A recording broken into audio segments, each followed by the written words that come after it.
And I think when you've got a team that will back you to the end of the earth, but they also know that you will back them, I think you can create something really special.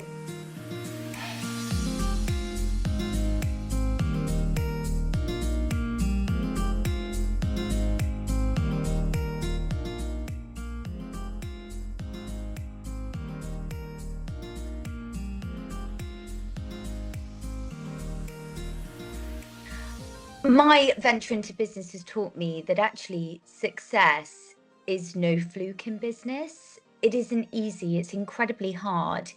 And you look at people that create great things, and often they make it look as though it's been seamless with no bumps in the road.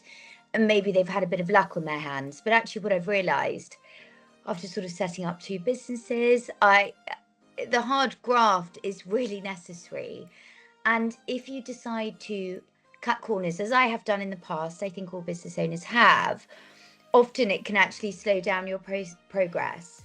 And venturing into business for me, after quite a big public career in showbiz and television, has sort of made me think that I have a lot of admiration for people that do take that plunge, because being at the helm of a business is not easy. It's incredibly stressful, and there's a lot of, I sometimes feel as though the weight of the world is on my shoulders. But what I will say is that if you do keep up the crusade that you're on, and you have an amazing business that you believe in, and you hustle and you don't stop and you keep going, and even when you get no repeatedly, it is possible to create great things. But my sort of big revelation has been that it isn't simple, it's not easy, and there's a reason why not everyone does it.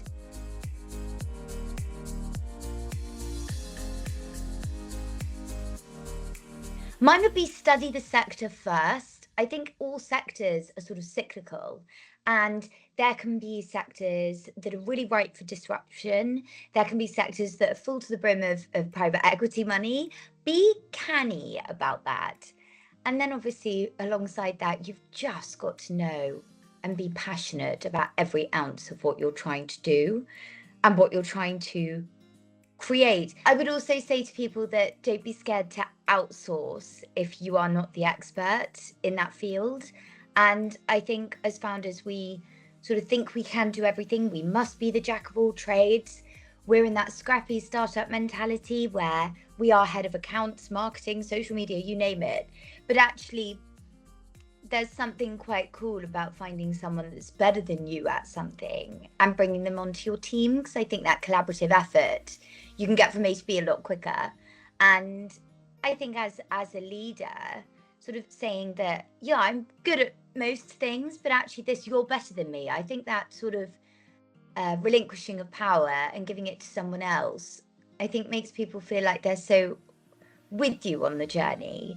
And I think when you've got a team that will back you to the end of the earth, but they also know that you will back them, I think you can create something really special.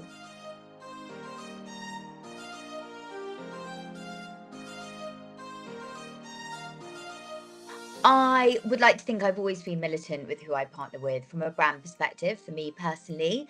And that's sort of why I set up my talent management agency 5 years ago, because it gives me that complete autonomy. But since launching my dog food business, this has never been more important, because if my customers of Wildpack see me working with someone that they might not trust, I don't think that reflects very well upon me, but also my businesses now. So I'm really cutthroat. If I don't use a brand, if I don't love a brand, if I don't trust the brand and every part of its process, then I just won't work with them. It's a simple no-brainer. But what's amazing is that I own 100% and am at the helm of my talent management agency that represents me. So I sort of have the final say, even if I have one of my talent managers saying, this is a brilliant brand partnership, the money's very good, it's a wonderful luxury to be able to say, no, that's it, it's final, they don't align with us, and that's the end of it. Tricky sometimes to say no to the money, but in the long run, it's definitely the right thing to do.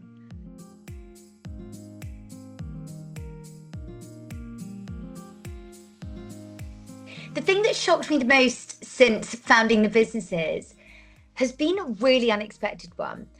I quite naively thought that my public persona and my millions of followers would be incredibly beneficial. Now they are 90% of the time, but there's a 10% sort of takeaway that actually people have a bit of hesitancy. They think, look at me, and they think, well, she's good at sort of being funny on the telly. She's very good at entertaining us on social media.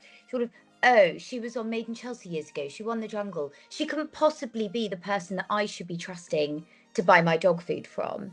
And that hesitancy of trust has been so unexpected for me. And I have to work really hard to make sure that my customers, and particularly, the dog owners for my dog food business, trust what I'm saying.